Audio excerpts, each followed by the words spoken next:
Hi, hello, my name is Jade and welcome back to my channel, or welcome if you are new. Today I decided that it's time to do a little bit of a medical update. It's not huge, nothing huge, just a little bit. I think the last time I talked to you guys, I told you that the eye specialist I went to didn't take me seriously, didn't really care about anything that I had to say, and just decided that he wasn't going to deal with me. He was going to explain my eye condition that I was born with and telling me that I was fine. So I think that's the last I updated you guys on. After that, I went to my primary care doctor, whatever. We call them PCMs, primary care manager. I know that in the civilian world they're called PCPs because I used to deal with PCPs all the time, which is primary care physician, but we call them PCMs. And I went to him and asked for a different referral to see a different eye specialist. And I also asked to go see someone for my wrist. And if you see, I have this lovely brace on. I hate it. I hate it. I have to wear this because I have carpal tunnel.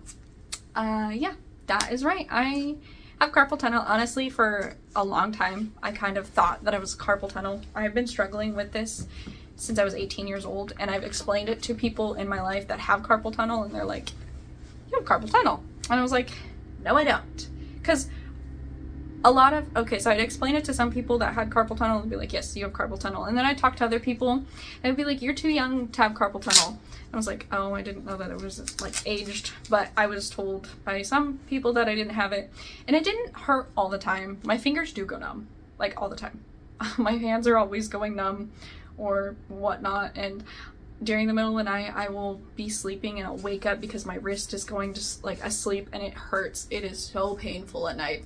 So when I went to see my PCM to get a new referral to see an eye specialist, I was having a really bad wrist day. So I was in so much pain.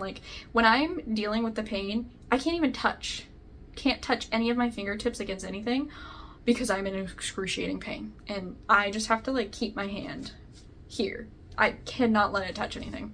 So I went to him and he sent me to an ortho. So I went and saw the ortho on the 2nd of January, and he told me that I have carpal tunnel. We took an x-ray that day and he's like, your bones look great. Your bones, great. But you have carpal tunnel.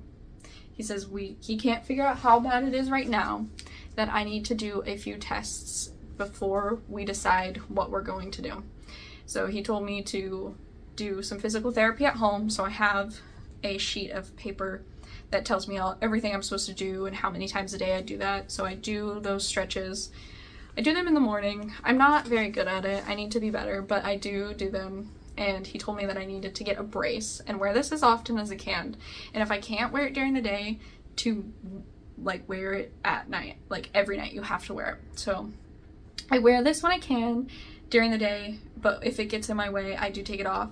I do wear it when I'm experiencing a lot of pain during the day. So that's why I have it on right now, because I'm in a lot of pain. So I have it on.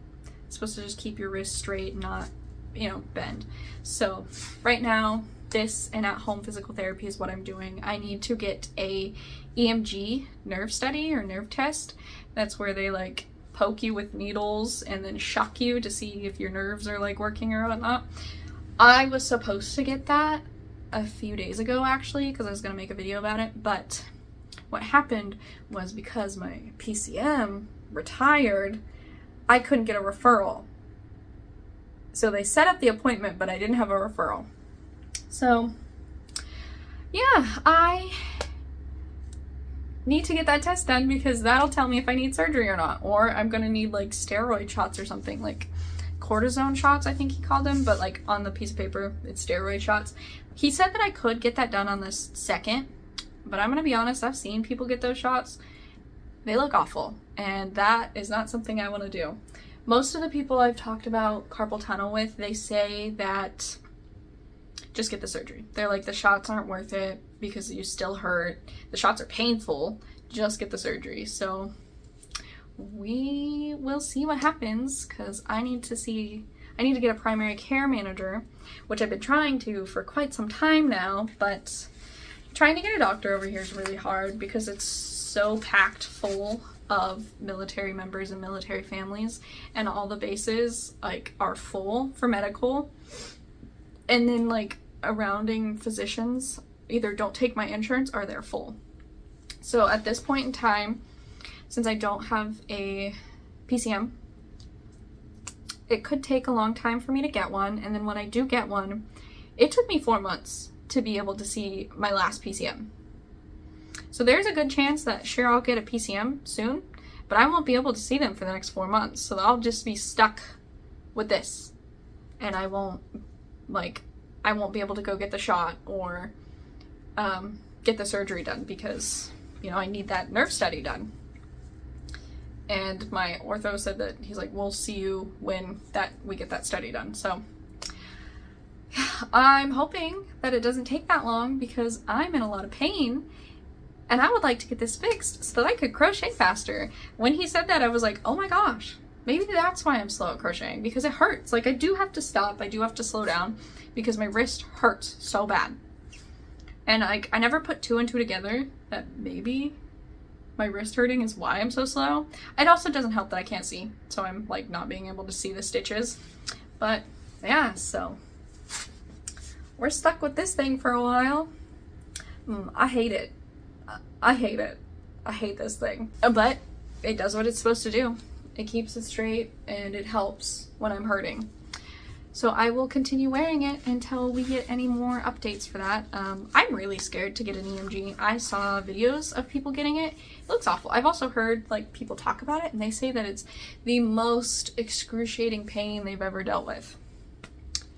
So that has me really scared.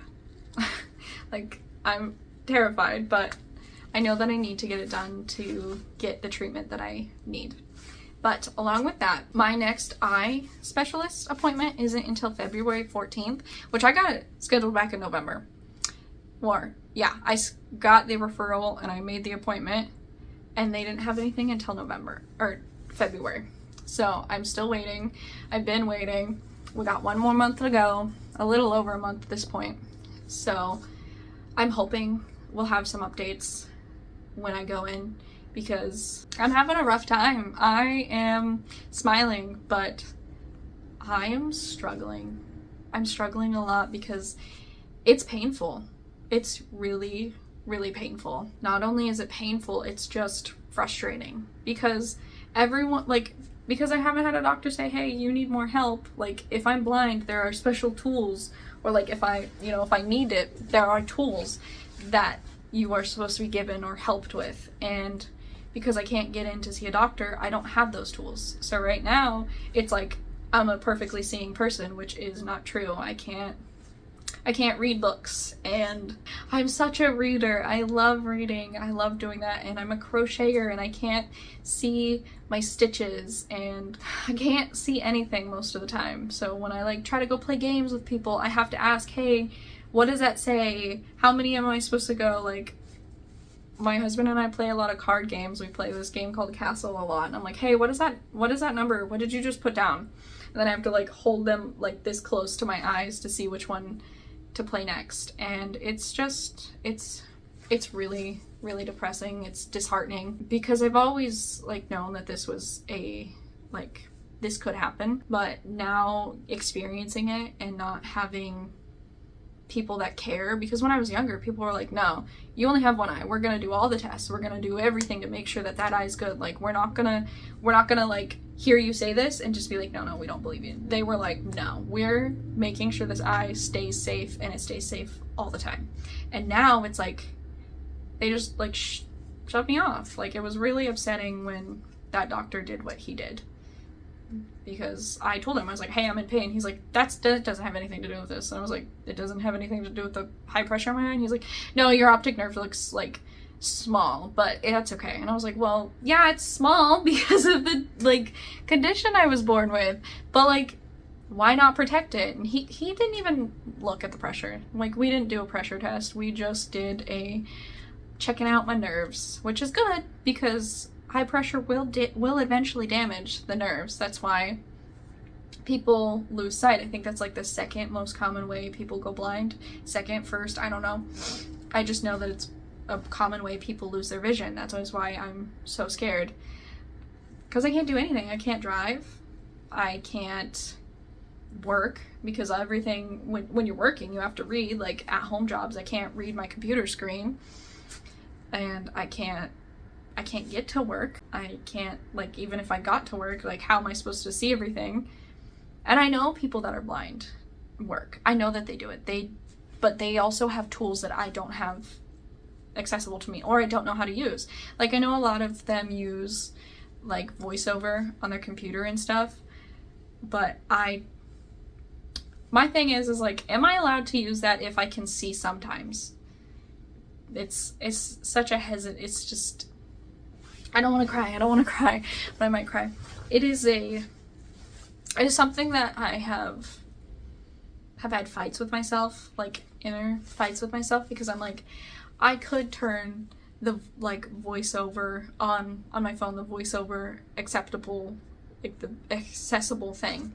But then I'm like, do I look like I'm making fun of people who can't see, because I can see sometimes? Like, it just worries me if I use these tools that someone is going to be offended, because I can see.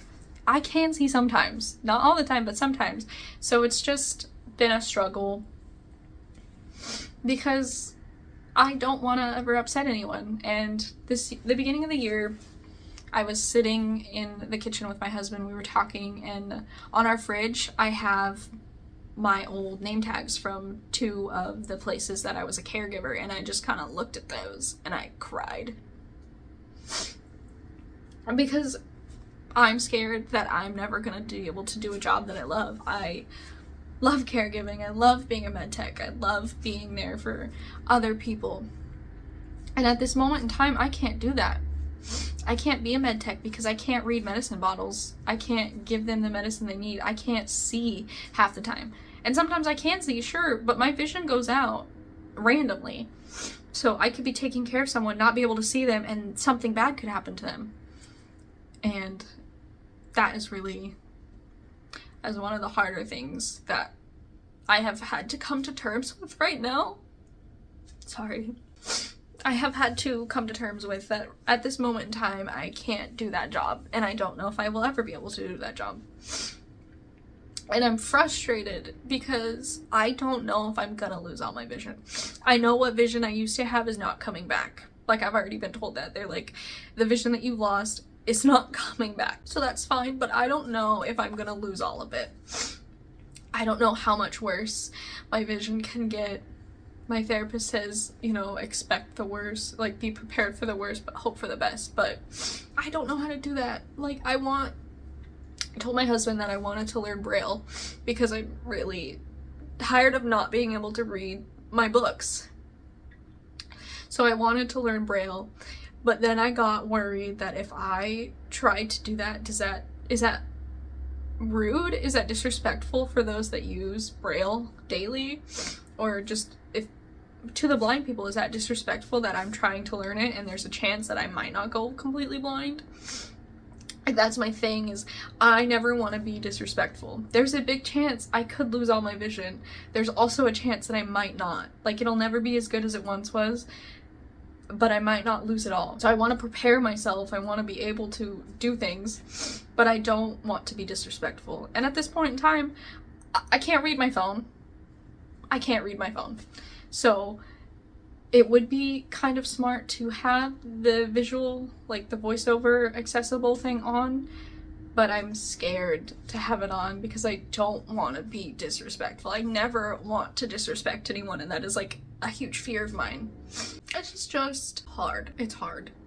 And my therapist told me that I'm in like the worst type of grief. I can't remember what he called it. I don't know. I can't remember what type of grief it is. But it's like the worst type of grief because you just don't know. You just don't know. It could be really bad, but it could be okay. So it's like when you know someone's gonna pass away, you can prepare yourself for that. You can prepare yourself.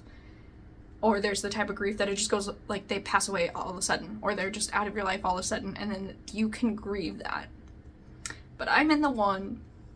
There's a good chance that I'm gonna lose my sight, or there's a chance that I might not. So I'm just there. I'm there. And it's hard.